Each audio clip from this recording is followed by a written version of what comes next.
Salut. Salut. Bonjour. Bonjour. J'ai fait une interview qui était prévue pour Citizen K qui n'est pas passée. Ah, c'est dommage parce que j'aime bien. C'était passé dans Ça avait un été. concert. Voilà. Ah, ok, d'accord. C'est dommage, c'est Citizen K, c'est pas mal comme. Enfin, je sais pas si ça existe encore, Si, mais. c'est toujours. C'était Red Chef qui avait pas. Il y avait. Bon. Qui avait dit. Il avait dit non. Je suis habitué. Bah, vous me dites, vous partez comme vous voulez, hein. Ah, ouais, moi, il n'y a pas de. Alors, bonjour Maurice Dantec. Bonjour Jean-Emmanuel. Donc, interview pour Gonzaï. Et la première question que j'avais envie de vous poser au sujet d'Artefact, qui vient juste de sortir en librairie. Oui. Le sujet du Vers le nord du ciel, donc la première partie de.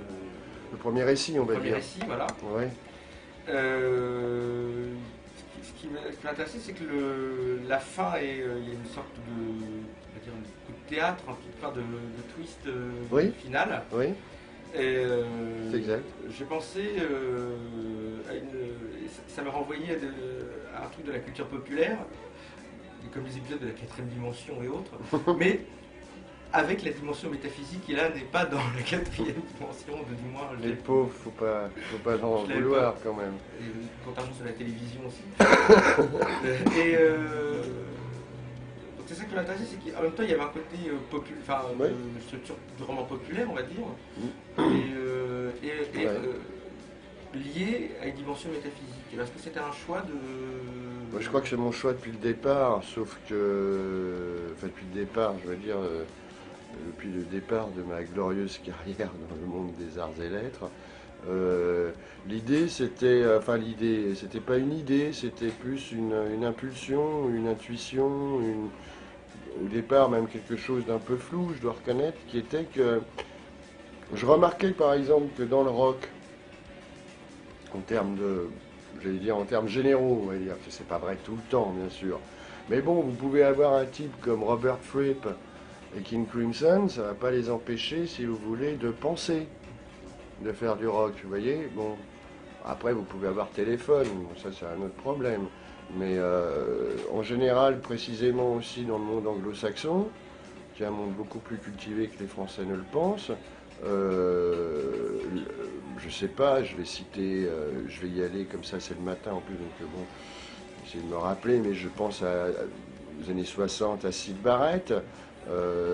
Même à certaines chansons des Stones de l'époque, où il y avait dans Sympathy for the Devil par exemple une dimension métaphysique qui est loin d'être négligeable. Si on fait un saut jusqu'à maintenant, moi il me semble que des groupes comme Nine Inch Nails par exemple, mais c'est un exemple, hein, quand on lit leurs textes, hein, je veux dire, et qu'on les met en relation avec la musique qui est produite. Moi, il me semble qu'on se trouve précisément sur une plaque tectonique, si vous voulez, sur un hybris entre la culture pop, entre guillemets, et puis, oui, des préoccupations métaphysiques. Et je me disais, tiens, c'est drôle, ces pauvres musiciens qu'on considère généralement comme des Mongoliens ayant à peine un QI de 40, eux, ils sont capables de faire ça, et dans la littérature, on serait soit, j'allais dire, du côté de la culture pop, qui en plus dans ce cas-là se met plus à ressembler à du Patrick Juvet ou du Pascal Obispo, à du King Crimson par exemple, ou alors on est dans, on va dire, j'aime pas le mot, mais disons dans l'intellectualisme ou dans la recherche effrénée d'une certaine. En plus, la recherche d'une singularité, c'est le meilleur moyen de ne pas la trouver. Mais enfin bon, donc il y avait cette espèce de limite. Et moi, je trouve, qui fait de la musique, qui vient, on va dire, de cette culture pop aussi, etc., mais qui en même temps avait des lectures, Nietzsche ou Dostoïevski, enfin peu importe, je ne comprenais pas pourquoi en littérature ça semblait pas possible, sauf cas exceptionnel chez certains Américains ou enfin anglo-saxons en général. Alors ici, au pays de Descartes, raison et foi, on veut dire, ça fait bien 6 siècles que ça a été suturé, là, enfin l'inverse, pardon, découpé à la tronçonneuse. Ce qui fait que je pense pas que ce roman soit très différent des autres à ce titre-là, hein. Simplement, peut-être que... Non, même pas. Disons qu'il y a peut-être ça dépend des récits. C'est-à-dire que les gens pensent toujours que je veux faire compliqué, mais non, c'est le récit qui impose ses règles, c'est pas l'auteur. Donc, vers le nord du ciel, ça s'est imposé comme un récit euh, doté d'une certaine simplicité, d'une certaine fluidité. C'est aussi une histoire d'amour entre un père et une fille, si j'ose dire. Je vais pas tout dévoiler non plus, hein. Donc ça se configurait comme ça. Après, quand je passe au récit qui donne le titre au roman, si j'ose dire, à Artefact, là j'ai eu envie de faire quelque chose beaucoup plus, c'est vrai, on va dire plus pointu si vous voulez, parce que je voulais m'attaquer à la racine du problème de l'identité. Bon, ben, quand on commence à s'attaquer vraiment à la racine d'un problème, on commence à sortir des trucs qui sont pas toujours évidents, j'allais dire, à la lecture. Bon, mais quand on lit Borges aussi, c'est pas évident. Sinon, on lit oui, oui, hein, il n'y a pas de problème, on a le choix. Euh, et après, quand j'ai décidé que la Trinité, parce qu'évidemment c'est un livre sur la Trinité, et chaque récit est un récit sur la Trinité, et il m'a bien fallu à un moment donné faire apparaître la figure du diable. C'est William Blake qui disait il n'est pas de poésie possible sans l'intervention du diable. Euh, c'est une phrase assez terrible d'ailleurs, mais terrible parce qu'elle est vraie. Euh, je me suis dit, bon bah ok, je vais inverser la Trinité et je vais faire dans ce cas-là un récit sur le mal. Et là aussi, du coup, le style se met au service, si j'ose dire, mais de lui-même, hein, c'est pas volontaire, se met au service de cette histoire. Ce qui donne ça, au final.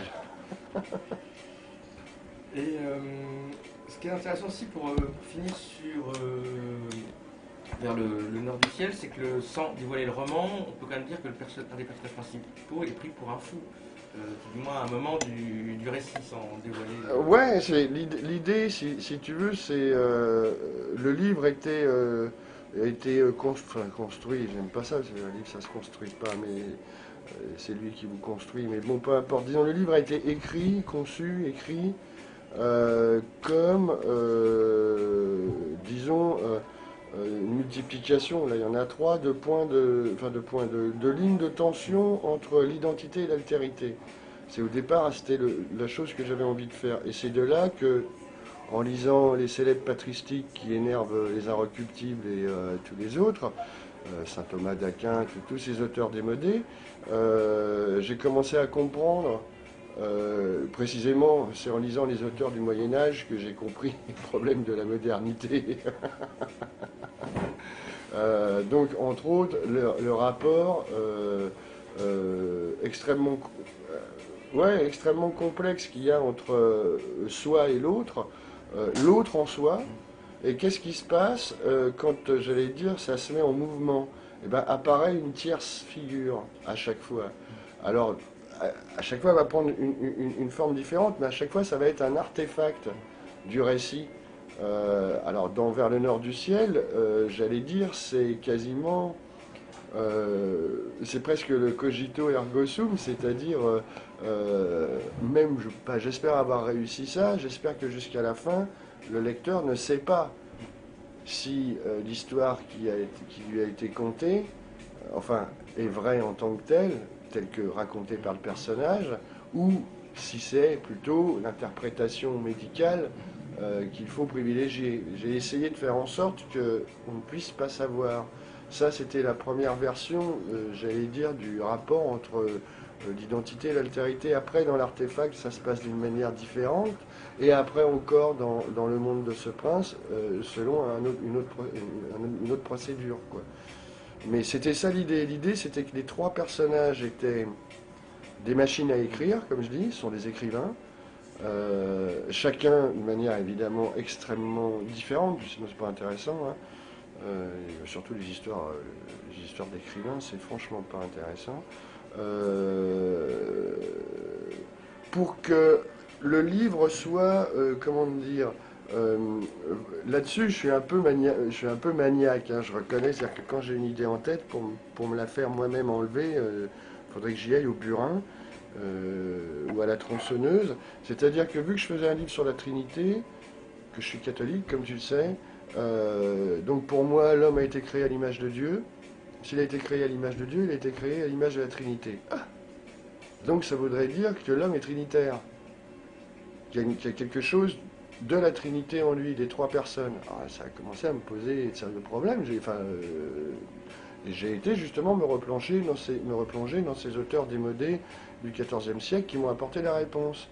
Pareil, si tu veux, le fait que le livre soit en trois parties, mais qu'en même temps, comment dire, chaque récit est lié aux autres récits, mais pourtant il n'est pas ni la suite, il n'y a pas de personnages qui se retrouvent de récit en récit, les thématiques abordées en fait sont différentes. C'est le lecteur qui fait C'est ça l'idée. correspondances. Exactement.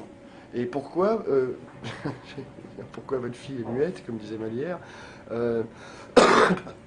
excusez. Parce que, là aussi, dans la théologie chrétienne, la nature humano-divine du Christ est, j'allais dire, instituée, enfin, est comprise comme étant à la fois unie et disjointe. Et c'est ça qui m'intéressait, c'était de montrer que dans un homme, il y a à la fois unité et disjonction. Deleuze aurait appelé ça une synthèse disjonctive, j'imagine. D'ailleurs, il avait lu Duns Scott, je pense qu'il savait de quoi il parlait. Et tout ça m'a donné les ingrédients, comme d'habitude, ouais, les éléments de base pour que le roman soit comme une sorte de tri-roman. C'est pas un recueil de novellas, c'est pas un roman en trois parties, c'est quelque chose qui, j'allais dire pour le moment, peut-être n'a pas encore été fait. C'est un tri-roman, je ne sais pas comment l'appeler. Je ne sais pas ce que c'est. Est-ce que c'est peut-être une façon d'expliquer la Trinité pour pour les nuls, mais la Trinité. La Trinité pour les nuls. Il faudrait d'ailleurs qu'il le fasse. Il y aurait du public. Non, pour tout du moins. Non, mon idée c'est jamais. Non, moi je fais pas de littérature avec comme but, j'allais dire, d'élever le lecteur à des considérations même métaphysiques. Non, c'est le livre veut quelque chose veut prendre corps, c'est le cas de le dire, veut s'incarner. Quelque chose veut être dit et il parle par votre bouche, c'est tout. Je dis ça depuis des années, personne ne veut me croire, mais bon. Pour moi, un écrivain qui oui, bien sûr, au départ, il y a peut-être une envie, quelque chose qui va vous diriger, on va dire, vers un endroit là, du monde ou de vous-même.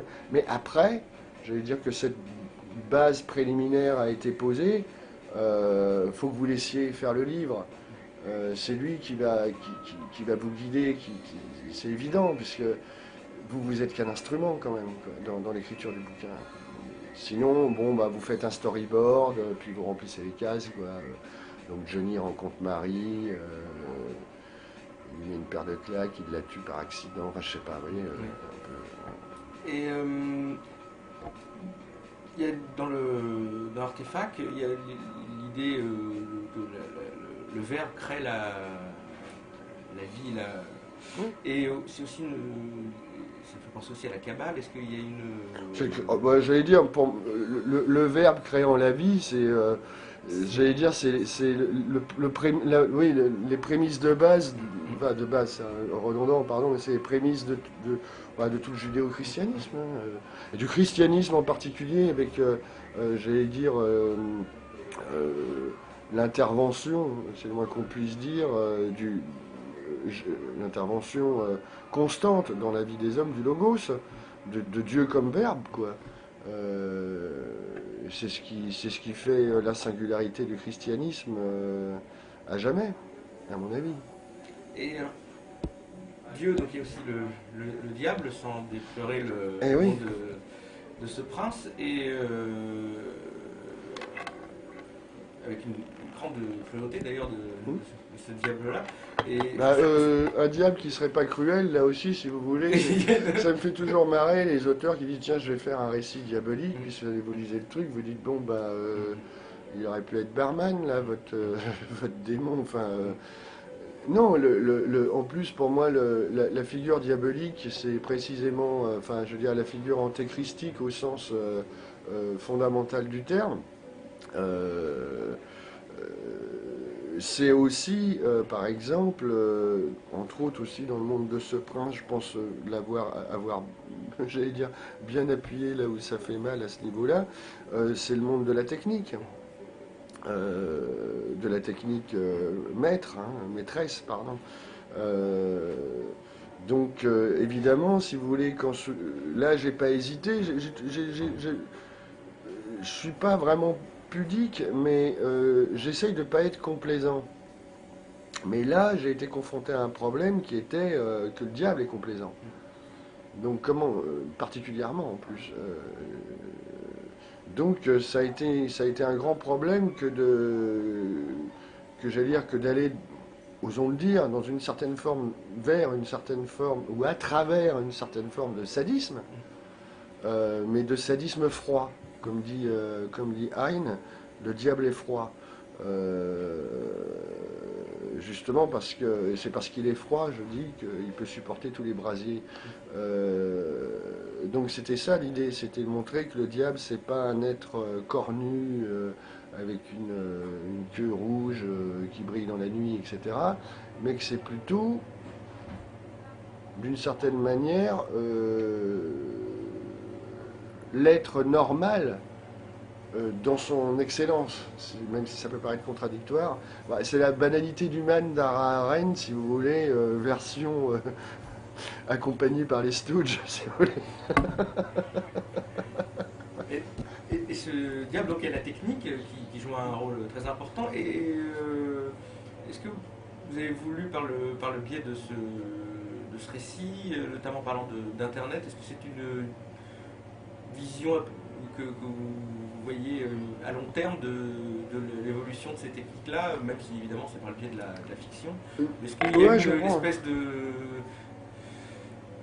vision anticipatrice et Non, parce que ça pourrait devenir dans...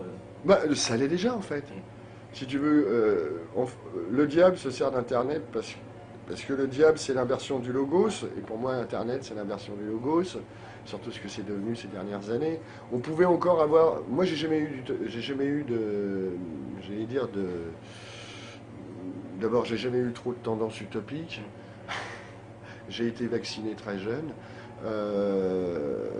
et d'autre part par rapport on va dire à cette utopie spécifique de l'information libre, globale, etc., etc. Je me rappelle au milieu des années 90, quand on va dire, Internet en tant que tel s'est vraiment posé quoi, sur le monde, je disais à mes amis qui disaient, je sais pas, oui, d'accord, c'est bien, je vais m'en servir, c'est sûr, envoyer des emails, c'est pratique, aller visiter des sites web pour trouver de l'information, c'est très bien. Mais il me semble qu'il y a comme une ombre portée là-dessus, mais j'arrivais absolument pas à la définir.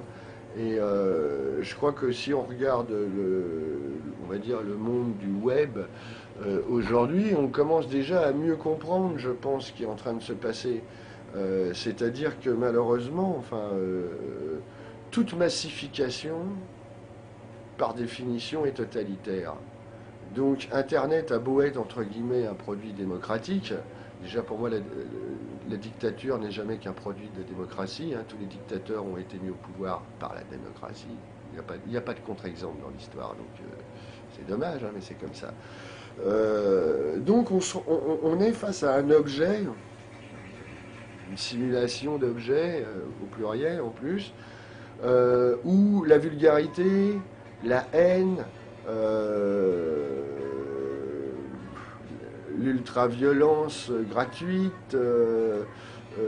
Bon, maintenant, un type se fait égorger au fin fond du Yémen, enfin, ou je sais pas où, Il est filmé par 40 bédouins et la vidéo fait le tour du monde. On voit le type se faire trancher la gorge comme un porc. Des types se font agresser dans le métro, enfin des types ou des jeunes femmes se font agresser dans le métro et ça va être filmé au portable et ça va se retrouver sur le net. Donc là, on est entré là vraiment dans ce... Et je crois que c'est ça le truc, c'est que peut-être la science-fiction a perdu à cette époque la fenêtre de tir pour montrer vraiment ce qu'allait devenir le réseau. Ouais, il y a eu, je crois que tout le monde y a cru de bonne foi.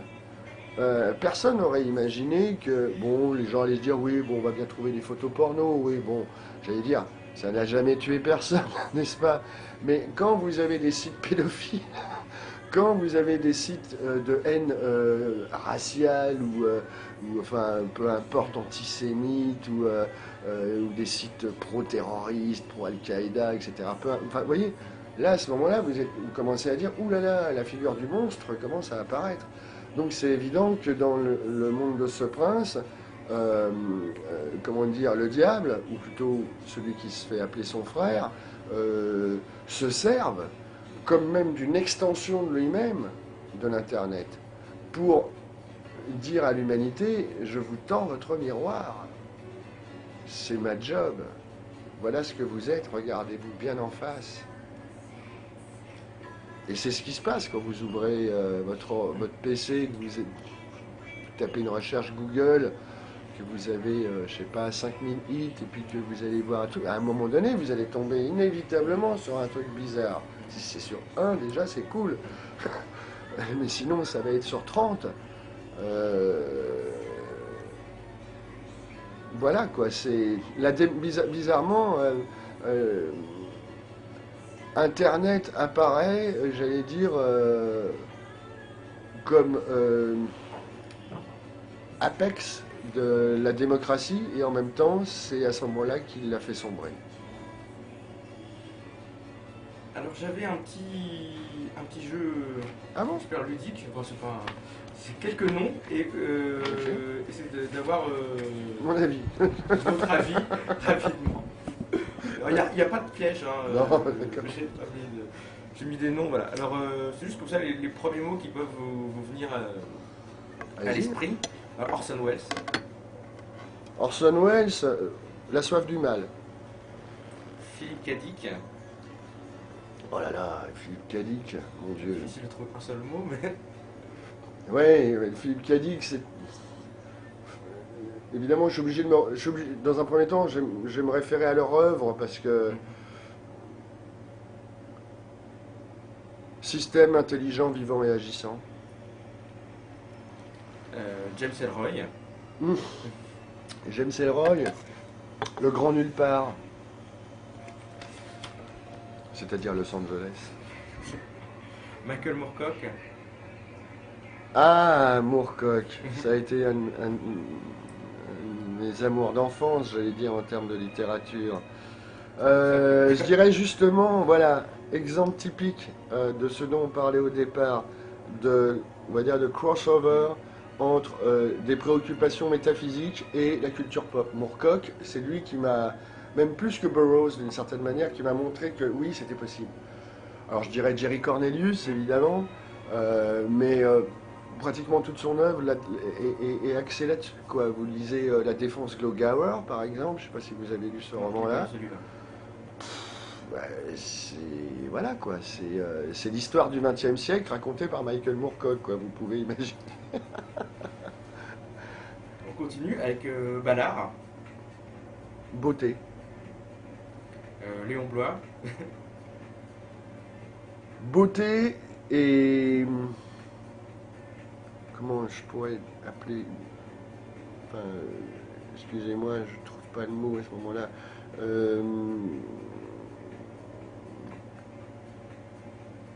Je dirais pas cruauté parce que c'est pas le mot juste pour Blois. C'est pas un être cruel. C'est beauté et... Comment dire excusez-moi, je trouve pas le mot, c'est dommage.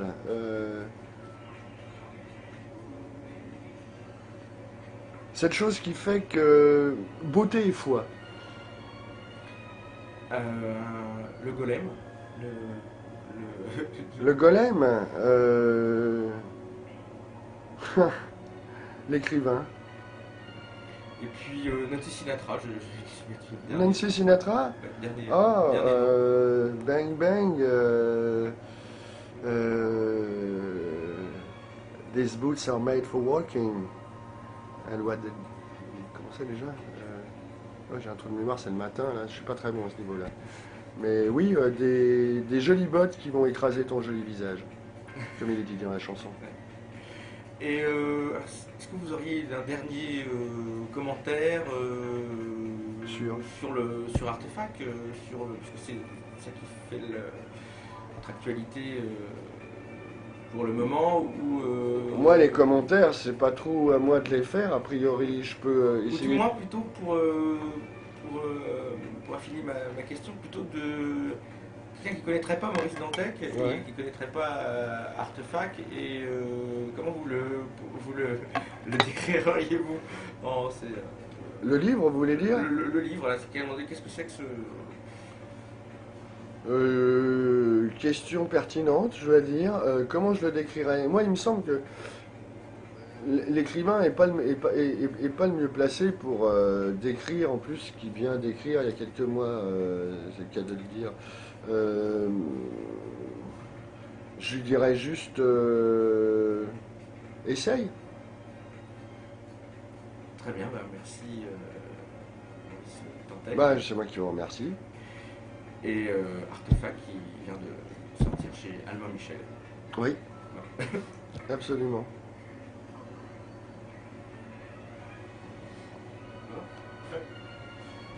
Ça a été?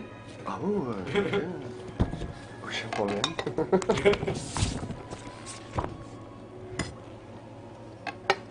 Alors ce sera sur une capsule sur notre site, c'est ça? Sur le site Gonzai, oui. Ouais.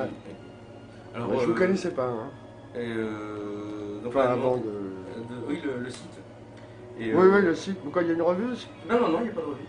Non, c'est juste sur le net. Et qu'est-ce que je voulais dire d'autre? Oui, donc j'en ai parlé avec David de supprimer enfin, d'enlever la possibilité de commentaires pour éviter Ouais, les, parce que si tu veux, c'est le problème. Enfin, les attaques. tu vois, c'est le problème du net. C'est-à-dire que, bon, tu vas sur Dailymotion, n'importe quoi, hein, ok, ou un site web comme le tien, par exemple, tu vas, bon, alors ok, tu vas voir le film, pas de problème, clac, tu double-cliques, tu vois le film, puis alors après, en dessous, tu as tous les blaireaux de service qui vont... Tu sais, les mecs, ils ont tous fait l'école Louis Lumière, hein. Attention, c'est tous des Stanley Kubrick en puissance, quand c'est pas des Faulkner déjà aboutis. Donc moi, au bout d'un moment, si tu veux, j'allais dire, faut pas croire, je suis quand même assez blindé, comme tu vois, j'en ai pris pas mal depuis quelques années, donc bon, j'en ai un peu rien à foutre. Mais d'un autre côté, si tu veux, c'est par rapport, c'est-à-dire que par rapport à moi, moi, j'en ai rien à foutre, si tu veux, mais c'est par rapport au truc qui a été fait. Si tu veux, tu vois, c'est-à-dire, il y a des gens, bon, comme toi, vous êtes déplacés, vous avez fait une entrevue, moi aussi, enfin, on a fait une entrevue, lui, il a filmé, machin, etc., tu as posé des questions, donc il y a, on va dire, du travail qui a été fait, ok? Après, il y a tout l'encodage, machin, enfin, il y a tout le kit. Bon, après, ça arrive sur le net, et c'est ce que je te dis. Après, sur le net, le mec, il est derrière son clavier, bon, il a baisé Bobonne ou pas, on sait pas, tu vois, clac, clac, clac, il n'est pas très content, et je sais pas, l'OM a perdu ce soir, enfin, tu vois, bon, boum, il se défoule. Bon, moi, je suis un bon défouloir depuis quelques années, donc, non, mais c'est vrai, il faut le reconnaître, tu vois. Donc, les mecs, ils y vont, tu vois. Et au bout d'un moment, alors, je vais pas dire, enfin, on en discute avec David, donc on sait très bien qu'on peut pas demander à Dailymotion de supprimer, comme, tu vois, de supprimer le commentaire Dailymotion, vous envoyez péter, tu vois. Bon, c'est normal. Par contre, c'est vrai que, on va dire, sur des sites amis, enfin, tu vois, etc. On leur demande juste d'être un peu vigilant parce que des fois, honnêtement, quoi, moi le mec, je le croise, je lui mets, tu vois, je lui dévisse la tête, quoi. Je lui dis, attends, Généralement, c'est anonyme, tu en me fait. parles comme ça à moi devant, mais vas-y, maintenant, tu vois. Généralement, c'est anonyme, donc on peut Oui, pas- mais c'est ça. Alors, c'est un truc que j'ai oublié de dire d'ailleurs, si tu veux, parce que c'est important, c'est que Internet a précisément, si tu veux, provoqué ça. C'est que d'une certaine manière, elle a à la fois enfin il a ou elle, enfin peu importe, l'objet Internet, si tu veux, a à la fois fait exploser les égos, c'est-à-dire que tout le monde a son site, on est d'accord, ou son blog, etc. Moi, je critique littéraire, hein, et en même temps, bizarrement, exactement dans le même mouvement, se construit j'allais dire, une stratégie concrète d'anonymat. C'est-à-dire que tu peux dire tout ce que tu veux, à qui tu veux, sans jamais prendre le moindre risque de t'exposer en tant que personne. En tant que personne, c'est intéressant ça. Et c'est précisément ce qui se passe aussi dans le monde de ce prince. Oui, il y a le côté voyeur, anonymat. Voilà, exactement. Et j'avais oublié de le dire tout à l'heure, tu m'y as fait penser, parce que pour moi, c'est typiquement le centre même peut-être de la problématique Internet. C'est-à-dire à la fois ce monde dans lequel les individus veulent tous passer à la Starac, on va dire, hein, quelle que soit la Starac d'ailleurs, hein, mais d'un autre côté, et en même temps, de manière contradictoire, ou j'allais dire d'une seconde à l'autre, on ne sait pas trop.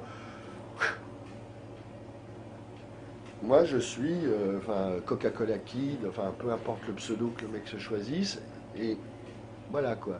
Il peut dire ce qu'il veut, quoi, sale juif, ou voilà quoi. Là, quand on est face à un dédoublement précisément d'une technologie comme ça, moi, ça me fait poser inévitablement des questions sur la nature de la technique et son rapport avec, j'allais dire, la nature double ontologique de l'humanité. À partir du moment là où une technique est presque mais par elle-même, parce elle avance d'elle-même, quoi. C'est toujours comme ça.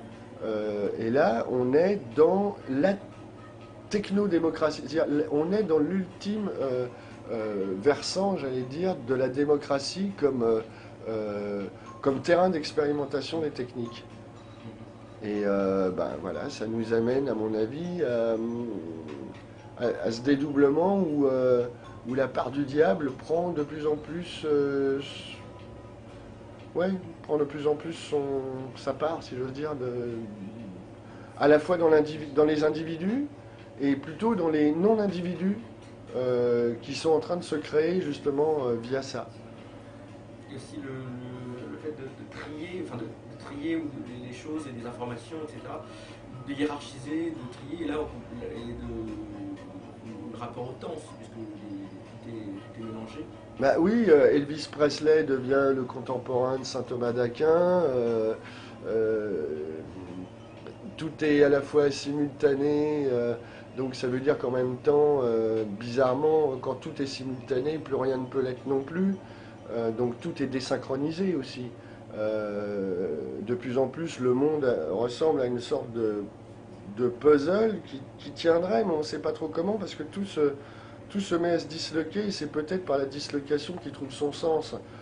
Bonjour le sens, hein, en attendant, mais enfin bon. Donc, si vous voulez, les cartes, c'est pas, moi je crois pas au choc des civilisations, par exemple. Je crois plutôt à des fissures. Je crois pas que les civilisations sont en train de s'entrechoquer, je crois qu'elles sont en train de comment dirais-je, de s'écarteler, si vous voulez, les unes les autres.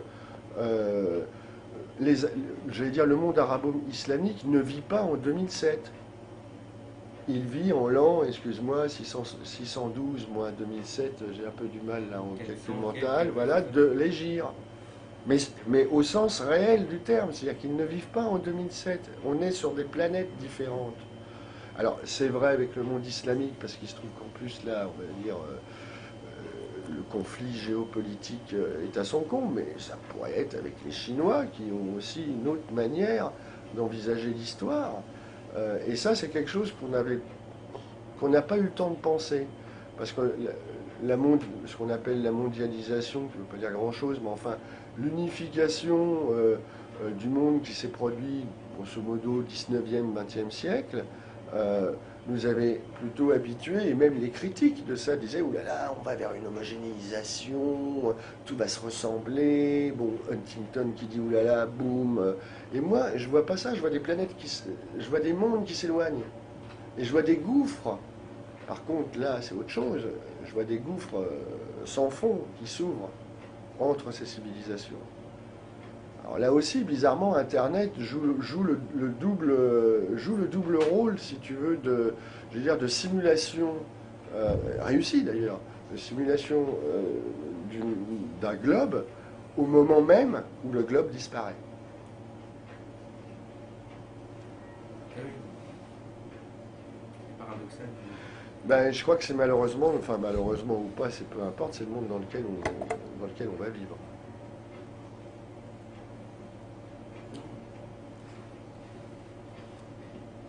Qu'est-ce que je voulais dire Ah bah oui, je tire le papier. Une petite signature. Ouais. Justement, le pacte faustien, je vois. Je me signe avec... Tous les droits, je me signe aurais avec mon avec ma sang. partielle. 5% sur chaque roman. C'est ça.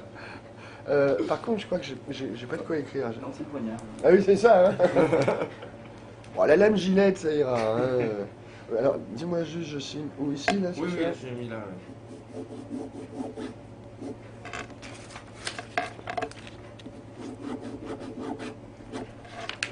Jean Gardin, Bah oui, oui. c'est ça Ok.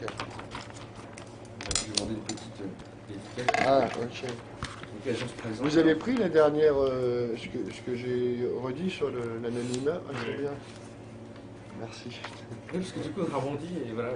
Non, mais bon, C'est intéressant d'ailleurs, il y a un des fondateurs d'Internet qui est contre ça et ouais, je sais. qui proposait de faire en sorte que chacun laisse une trace tout le temps et qu'on puisse remonter à l'origine de qui. Ce qui est bizarre, si tu veux, c'est...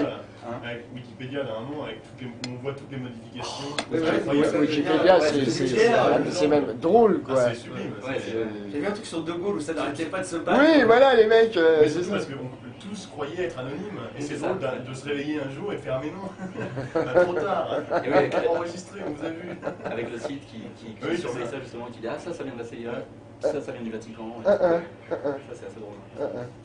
Et je pense, je suis assez d'accord avec ça, que l'anonymat c'est vraiment le truc qui tue Internet. Et pour le sauver à un moment donné, il faudrait ça. L'anonymat est même, tu vois, par exemple, bizarrement, si tu veux, ces vieux hippies, j'allais dire, plutôt, j'allais dire, tu vois, de gauche, bon, contre-culture américaine, c'est pas la même chose qu'ici quand même, mais tu vois, bon, généralement, gros fumeurs de joint quand ils étaient jeunes, etc., bon, qui ont inventé tous ces trucs-là. Bon, ils l'ont fait, eux, dans leur utopie contre-culturelle des années 60-70. On peut critiquer, si tu veux, les prédicaments, j'allais dire, rousseauistes à tout ça, mais enfin, quand même, ça partait d'un bon sentiment, quoi, tu vois. Et les mecs, soudainement, ils se rendent compte qu'ils sont face à une civilisation ultra cynique qui prend leur invention, si tu veux, leur machine, leur machin, pour... ben voilà quoi, pour de l'anonymat haineux ou pour... par exemple, il y a un autre gars, le type qui a inventé les systèmes peer-to-peer. Je ne me rappelle plus de son nom. Je l'ai vu en conférence à Montréal. Il est génial ce mec-là. Comment il s'appelle? Ah, merde, j'ai oublié son nom. Et c'était une conférence en anglais. Alors excuse-moi, tu me reviens pas comme ça, mais à un moment donné, il dit... comment il dit? Il dit freeware is not free beer. C'est-à-dire, faut arrêter là, ok? Et il dit, et en plus, il rajoute un truc un peu, j'allais dire, un peu typiquement conservateur, enfin, un peu conservateur américain, mais tu sens que justement, aux États-Unis, les liens, si tu veux, Kerouac à une époque était considéré aussi comme un conservateur. Enfin, tu vois, faut savoir ça. Et il dit, freedom is not for free. Donc arrêtez là, il dit, c'était pas ce que nous réellement on envisageait. Alors évidemment, bon, j'allais dire la jeune génération entre guillemets qui elle est sur ce track entre guillemets, ce chemin de la raison cynique, comme dirait Sloterdijk, comprend pas comment ça, ce type de 50, enfin presque 60 ans maintenant qui fumait des joints en 1968 en écoutant, je sais pas, enfin tu vois, Grateful Dead, maintenant il vient nous faire la leçon, parce que lui, le mec, il a inventé l'objet, et il se rend compte que, au final, 20 ans plus tard, on va dire, ça ressemble pas du tout à ce qu'il avait conçu. Et là, bon, bah, il se dit, oui. Parce qu'évidemment, ces types-là sont très conscients de la puissance, si tu veux, par exemple, d'un truc comme Google maintenant. Tu sais qu'on dit maintenant, je vais te googler, enfin, tu vois, je veux dire, à la limite, j'aurais pu te googler avant que vous... Avant que vous, tu vois, et l'inverse d'ailleurs, enfin, tu vois, donc... non, mais c'est devenu... Tu comprends à quel point, c'est-à-dire... Non, mais c'est délirant. Parce qu'avant de se voir, se mettre les Mais oui. au cœur ensemble. Ah, tiens, ah, t'as fait ça? Ah, bah dis donc, c'est bien. Non, mais tu vois, donc à la fois anonymat, mais en même temps, t'as l'anonymat, t'as la perte de l'identité. C'est-à-dire que ton identité à toi, elle est morte. Moi, demain, enfin, tout à l'heure, tout en bas, je tape ton nom sur Google, je vais avoir des infos. Tu vois? Donc, mais toi, bizarrement, en même temps, tu peux avoir les miennes, mais toi, dans le total anonymat, et moi, tu vois, on est dans cette espèce de constant... Oui, surtout tout est écrasé, puisque les informations, c'est de différentes époques, différents trucs, différents machins, tout est complètement... des personnalités arbitraires et exclusivement factuelles. Quoi. Ouais. Puis du coup, si tu veux, évidemment, au bout d'un temps, j'allais dire, ça devient... Enfin, pour celui qui est le googleur, si tu veux, le chercheur d'informations, ça devient normal. Il n'y a plus de... Tu vois, j'allais dire, oui... Et là, je crois qu'il passe à Spock, un truc dont ils ont parlé, là, qui est encore plus... T'as entendu parler de ça? C'est un truc qui... De toute façon, c'est une version bêta, mais ça, voilà, là, ça va être... je crois qu'il va y avoir quoi? Ça va être l'adresse en plus ou le maximum d'infos possible sur le profil des gens. Le profil. Le profil, mais tout, les goûts, les tendances politiques, les gens vont pouvoir... tout ça, je sais pas les détails, mais c'est ça. Bon, alors là, on passe encore un cran au-dessus. En fait, il y a un système de délation, enfin, où chacun peut apporter des informations. En fait, au lieu d'être 1984 avec un Big Brother, on est tous chacun devenu le Big Brother des autres. Alors, un coup, on est Big Brotherisé, l'autre coup, on va être Big Brother, tu vois, mais... Ou même, j'allais dire, c'est ça qui est encore plus fort, simultanément. Il suffit de changer de clic, j'allais dire. Là, on commence, j'allais dire, le diable commence à rigoler. Ah oui, quoi. C'est ça. Ouais, ça c'est fort. Ouais.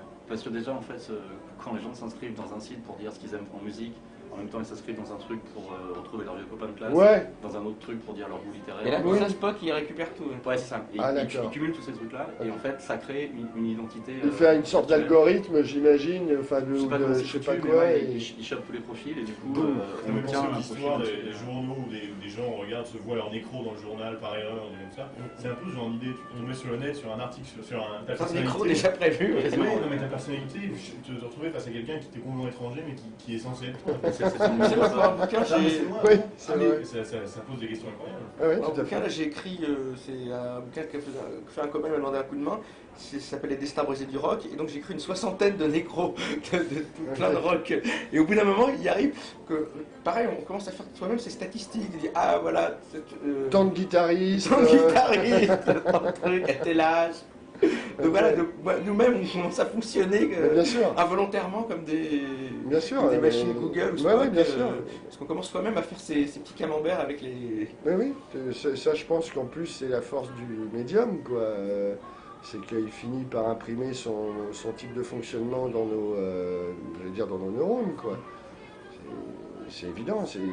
Je pense même que l'ordinateur, c'est quand même, entre guillemets, d'une certaine manière, fait pour ça. On pense que l'ordinateur imite le cerveau. Et si tu veux bien rallumer, j'ai un truc qui me vient. Oui, c'est ça. On pense que l'ordinateur imite le cerveau, et moi je pense que de plus en plus, c'est le cerveau qui se met à imiter l'ordinateur. C'est-à-dire que, comme tu disais, on absorbe le comportement que Internet ou des moteurs type Google ou ce truc Spock qui va nous profiler psychologiquement va nous imprimer en nous, quoi. Donc c'est vrai qu'on sera à la fois Big Brother et Big Brotherisé, et puis on sera, j'allais dire, amené probablement un jour à tomber sur, alors là on arrive presque au sommet de l'absurde d'une certaine manière, à tomber sur un portrait de soi-même, fabriqué par un algorithme, peu importe, et où effectivement, nous-mêmes, on ne se reconnaîtra pas. mais où des millions de personnes nous reconnaîtront. Alors là, bon, on est, si tu veux, quelque part aussi dans la thématique du livre, puisque c'est toujours ce rapport entre l'identité et l'altérité. C'est quoi être soi, et c'est quoi être l'autre en soi, et c'est quoi être un autre. Comment ça fonctionne tout ça? Avec Internet, j'allais dire, et les technologies qui se préparent là, ça commence à devenir sacrément brouillé tout ça. Anonymat, pseudonymat, ego trip, tout ça sur le même niveau, dans la même machine, j'allais dire, oula.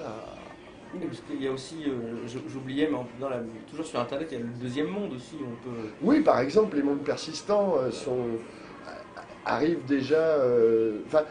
il va y avoir une multitude, je pense, si tu veux, d'objets, par exemple, bon, les mondes persistants, ou les super Google, on va dire, ou des choses dont tu vois, qu'on n'imagine pas encore, et qui vont vraiment... Les gens pensent que, souvent, ils disent, oui, la technologie transforme l'homme, mais moi, ça de manière un peu, je dirais, abstraite, peut-être. Ils ne se rendent pas compte de la concrétude de la chose, ils ne se rendent pas compte de l'imbrication réelle, concrète, que la machine a sur nous, quoi. Ils ne veulent pas voir, quoi. Et au bout d'un moment, pourtant, ils se mettent à fonctionner comme la machine, ou comme la machine voudrait qu'ils fonctionnent. C'est l'autiste pur, c'est-à-dire qui n'oublie pas et qui ne traite pas par émotion, c'est assez fou. Surtout face à des portraits, c'est l'idée des portraits, quoi. Pur, enfin, ouais, vraiment statistique. Absolument.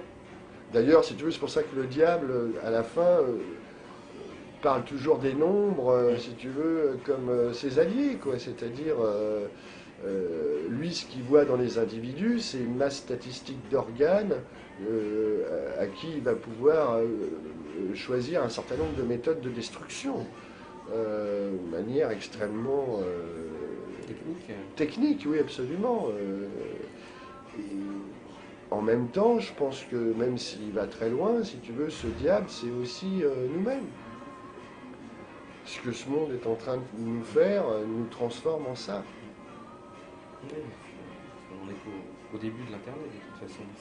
Oui, sans compter que quand on pense que ça a, disons, une quinzaine d'années, oui, on peut se poser des questions. Et comme on en parlait avant, ce qui est bizarre, c'est... Enfin, bizarre, pour autant qu'il y ait quelque chose de bizarre dans tout ça, mais les fondateurs, on va dire, de cette technologie, généralement des Californiens venant de la contre-culture, hippie, etc., se rendent compte que c'est un monde, ce monde de la raison cynique, qui s'empare de leur objet. Ils auraient dû, à mon avis, être un peu moins rousseauistes et un peu plus méfiants, mais bon, comme je vous disais, ça partait d'un bon sentiment. Mais 20 ans après, ils se rendent compte que c'est la société ultra cynique d'aujourd'hui qui, soudainement, voit dans Internet, mais le truc, enfin, j'allais dire, le truc qui lui manquait depuis si longtemps, quoi, et qui s'en empare, et qui, évidemment, entre guillemets, détourne la technologie de, disons, du but, entre guillemets, humanitaire, l'information libre, etc., qu'avaient les fondateurs au départ. Comme je vous disais, j'ai vu un de ces fondateurs à Montréal, le type était très clair. Freeware is not free beer. Vous n'êtes pas au bar en train d'essayer de vous faire offrir une bière, là. Ok ? Et le problème, c'est que le message ne passe pas. Dans la jeune génération, on va dire... Ceux qui sont nés avec, enfin, plus ou moins. Voilà, c'est ça, plus ou moins. Mais non, mais c'est normal. Ouais, bien sûr. Le rapport, par exemple, à la musique, parce que bon, quand pour les bouquins, c'est un peu différent. Ouais. On peut pas... Pour un moment, ouais. On peut pas encore télécharger artefacts sur Internet, c'est un peu difficile. Tu peux faire Harry Potter, mais... Ah oui, on peut télécharger Harry Potter. Ou avoir un résumé d'Harry Potter, peut-être. Non, on peut avoir Harry Potter en entier. Ah oui, oui. Il faut de l'ancier, moi je parle pas. Ah, j'avais pas vu ça. Ils ont tout scanné. J'ai pas poussé le vice à chercher s'il n'existait pas, je partage. Mais pour la musique, voilà, ou pour le...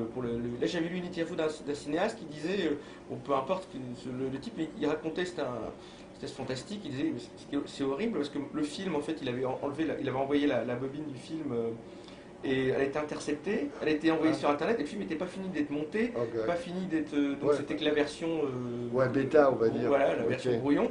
Et donc le film s'est retrouvé sur Internet, téléchargé, et après, te disant, en disant ah ben un tel, ouais, non mais il est devenu nul, son dernier film est vraiment pourri. Ouais, non, mais c'est vrai qu'on peut en rire parce que.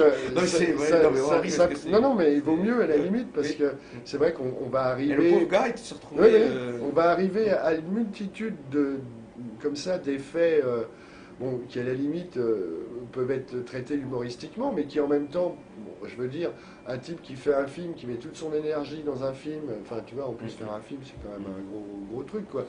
Et qui soudainement se retrouve face à une situation comme ça, moi je peux comprendre qu'ils soient un peu vénères. Bah oui, non, mais il était fou. Ça peut être, j'imagine, la même chose dans tout ce qui est téléchargeable aujourd'hui, c'est-à-dire la musique. Tu peux aussi avoir des gens qui sont en train de travailler en studio, ils n'ont pas fini leur mix. Pour une raison ou pour une autre, ils envoient une fuite, il y a une fuite où ils envoient un MP3 à un ami, enfin ça se retrouve ailleurs. Boum. Ouais, c'est ça. C'est on va avoir à la fois du vrai faux, du faux vrai, si tu veux.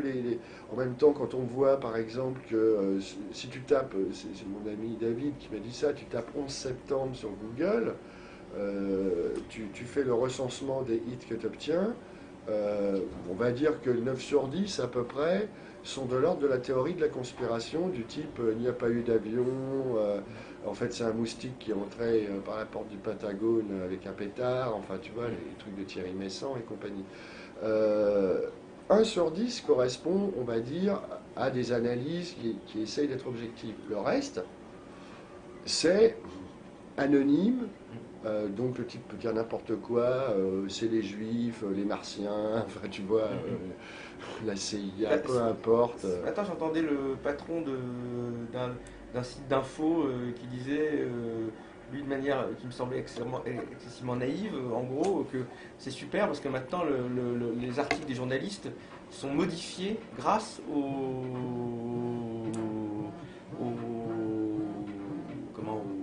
internautes. Donc, en fait, comment ça modifier? C'est-à-dire qu'en fait, il disait qu'en gros, c'était fini de la structure pyramidale, et qu'on en était maintenant à l'horizontalité, et que donc l'article était envoyé, mais les internautes pouvaient le retravailler, pas comme à la Wikipédia, mais là, c'est un média, un peu comme quand on reçoit Le Monde ou un autre journal, et on va le modifier et le renvoyer pour que les autres le relisent. C'est là aussi, on rejoint les thématiques. Ou comment, par exemple, le diable, si tu veux, diffuse l'information à travers le monde en faisant en sorte que, évidemment, chacun soit aussi diffuseur. Donc, a priori, si tu as cette possibilité, toi aussi, d'être diffuseur, tu peux intervenir sur le contenu. Ça pose des questions sur l'art aussi, parce que les gens, à force de connaître, effectivement, ça rejoint le Google, etc., connaître les artistes, les créateurs, etc., ils ont une certaine exigence de... on devrait avoir vu ça parce qu'on s'est donné à ça, donc vous auriez dû faire ça. Voilà. Ça aussi, c'est pas mal. C'est ça, le film, ceux qui voient le film en avance, ils disent non, lui c'est fini, c'est pas du tout ce qu'on voulait, c'est nul. Incroyable. Parce que maintenant, il y a le pouvoir surtout aux États-Unis, là ça rejoint plus les blockbusters, mais ce qu'ils appellent les fanboys, les nerds, les nerds, ouais. qui passent leur temps sur les forums et à faire pression pour dire oui, tel film. Je sais pas, je vais prendre un exemple. Seigneur des Anneaux, machin. Ah oui, non mais on veut que la séquence dure tant de temps. Enfin, du coup, le type, il a une épée de Damoclès qu'en plus les studios disent attends, il y a 500 000 personnes qui veulent ça, donc tu vas faire ça. Ah oui, c'est ça. Ah oui, c'est exactement ça. Et c'est pour ça que d'une certaine manière, on voit aussi comment la démocratie se dissout dans elle-même. Si tu veux, là, on l'a d'une manière en plus, si tu veux, concrète, c'est-à-dire que c'est un objet, enfin des technologies, tu vois, des réseaux, mais c'est malgré tout concret au sens où on peut au moins en avoir une perception directe. Bon, la démocratie, c'est souvent un concept un peu abstrait, etc. Bon, là, elle est dans une boîte et on voit ce qu'elle fait, enfin ce qu'elle devient, quand soudainement elle arrive, j'allais dire, au bout de sa logique, à tout ça, toutes ces espèces de paradoxes, tu disais, mais qui sont des paradoxes démoniaques, en fait, si tu veux. C'est ça le truc. Bah oui, de fait. Bah oui. Et c'est vrai que cette espèce donc les types dans les studios ne dorment plus, quoi, parce qu'ils savent que derrière, il y a toujours une armée de... C'est ça, si tu veux, c'est bizarre, c'est une espèce de massification de l'anonymat qui fait qu'effectivement, c'est 500 000 anonymes qui vont pouvoir influer peut-être sur le travail, le contenu, le travail d'un artiste, on ne sait pas. Enfin, oui, effectivement. Et étonnamment, il y a ce que vous disiez, la massification sur Internet et pourtant un individualisme de plus voilà. en dehors, peut-être en contre-coup justement. Ouais. Puisque au lieu de globaliser ou ce qu'on voudrait pour de vrai, on massifie sur Internet et puis on se dit c'est bon, maintenant on peut rester bien individualiste en dehors, on a fait absolument, oui, c'est ça. Mais en même temps, il y a des recoupements, c'est-à-dire que si tu veux, on va dire, les singularités à l'extérieur du monde d'Internet ont tendance à s'estomper, tout le monde a tendance un peu à... Et en même temps, c'est vrai que c'est l'ego trip maximum, et sur Internet, il y a cette massification, mais tu as aussi cet ego trip. Les deux mondes sont comme en miroir, si tu veux, mais peut-être invertis. C'est... Bizarrement, ouais, je pense que là, l'humain, tu vois, c'est pas la bombe atomique peut-être qui signifie la disparition de l'homme. Il y a aussi c'est l'homme lui-même au moment où il devient réticulaire comme ça, si tu veux, plus qu'un espèce de réseau numérique. C'est peut-être là vraiment que se situe sa disparition. Il y a aussi le manque du coup d'efforts intellectuels, de fainéantise mentale qui se met en place, parce que les gens vont avoir l'habitude pour voir un film, bah non, je vais en regarder 3 minutes ou un truc sur ça YouTube, aussi. Voilà, et puis ça sûr. suffit largement. Et puis un morceau de toute façon, parce qu'à une époque on allait chercher le disque, où il fallait chercher ou l'information. Ouais, c'est l'article qui m'avait dit, ce qui était pas mal, c'est quand on allait chercher l'information, un disque, un bouquin, ou quand on écrivait un bouquin, quand on faisait un disque, on allait chercher une autre information. Du coup, la recherche, le voyage pour trouver l'information, il fallait se déplacer pour être dans une bibliothèque, dans un truc. On rencontrait du coup des gens. C'est vrai. Du coup, ça faisait qu'il y avait une espèce de... Du coup, la quête était aussi intéressante que le bon vieux, j'allais dire le bon vieux syndrome d'Ulysse, j'allais dire. Hein, c'est pas le but du voyage qui compte. Tous, mais voilà. les bouquins, mais du coup, il n'y a plus la quête, quoi. Donc, non. Non, parce que comme tu disais, ça va être maintenant, bon, en plus c'est ultra rapide, hein, on est bien d'accord, ça va être accompagné de profils psychologiques, mais même peut-être, on peut imaginer, si tu veux, que les gens finissent par ne plus avoir besoin des œuvres elles-mêmes, mais de simplement avoir des rapports plus ou moins... fiches de lecture. Ouais, des espèces de fiches de lecture signalétiques sur, bon, à la fois l'auteur, sa biographie, des extraits de ses bouquins, et le type, j'allais dire, dans le monde d'aujourd'hui, il pourra toujours parler, même par exemple de Dantec, si tu veux, sans avoir lu un seul livre, mais en ayant parcouru sur Google 4 ou 5 blogs, sites, machins, etc. Et ce sera complètement invisible, puisque tout le monde, j'allais dire, finira par adopter ce comportement. Donc, oui, il y a déjà des bouquins qui sont écrits avec Wikipédia maintenant, donc quasiment les 50 meilleures chansons du siècle ou des machins comme ça. Bon, il y en a pas, enfin je sais pas, je prends ça comme exemple, sûr. Mais à mon avis j'en soupçonne pas mal de faire du copier-coller avec 2-3 sources et puis voilà quoi. Bien sûr. Ce qui fait qu'après tu te retrouves avec les... Oui, c'est des sous-produits, oui, bien sûr. Bien sûr. Ouais, ou les infos non recoupées. Non recoupées. Ah oui. Ça là, donc on est là. Et on... Voilà, oui, ça a plus vite. Oui, c'est ça, oui. Oui, on dit au revoir à tous les internautes et on rend non pas l'antenne mais la ligne. Allons-y, rendons-leur la ligne.